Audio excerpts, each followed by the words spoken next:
એક તરફ સરકાર શિક્ષણ પાછળ કરોડો રૂપિયાનો ખર્ચ કરી રહી છે, બીજી તરફ જૂનાગઢના લીમધરાની શાળામાં વિદ્યાર્થીઓ જીવના જોખમે અભ્યાસ કરવા મજબૂર થયા છે। લીમધરા ગામના 60 જેટલા વિદ્યાર્થીઓ ધોરણ 9 થી 10માં અભ્યાસ કરે છે, પરંતુ શાળાની બિલ્ડિંગની સ્થિતિ અત્યંત ખરાબ છે। બિલ્ડિંગમાં જ્યાં જુઓ ત્યાં પોપડા ખરી ગયા છે, છતમાં સળિયા દેખાઈ ગયા છે।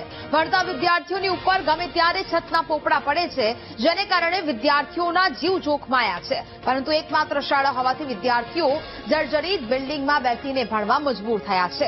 છેલ્લા 50 વર્ષથી બનેલી ટ્રસ્ટ સંચાલિત શાળાની બિસ્માર હાલત છે। છેલ્લા 15 વર્ષથી વિદ્યાર્થીઓ મુશ્કેલીનો સામનો કરી રહ્યા છે।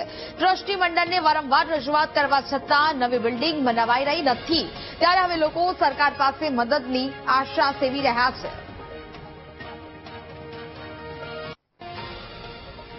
ત્યારે આ બિલ્ડિંગ વર્ષથી ત્યાં જર્જરિત જેવી છે અને બાળકો એમાં ભણવામાં થોડીક એને તકલીફ પડે એવું છે, ઉપર પોપડા પડે એવી છે।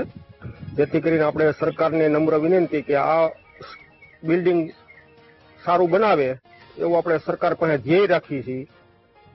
આ તો ટ્રસ્ટ સંચાલિત છે, ટ્રસ્ટ સંચાલિત હોય પણ કોઈ જેના જે ત્યાંના જે સભ્યો હોય કમિટીના એ બધા ગામના લોકો અને ગામના અગ્રેસરો ધ્યાન દઈ અને બાળકોના ભવિષ્ય માટે આ જર્જરિત સ્કૂલ સારી બનાવે એવી આપણે સરકાર પાસે અને ગામ લોકો પાસે અપેક્ષા રાખીએ છીએ।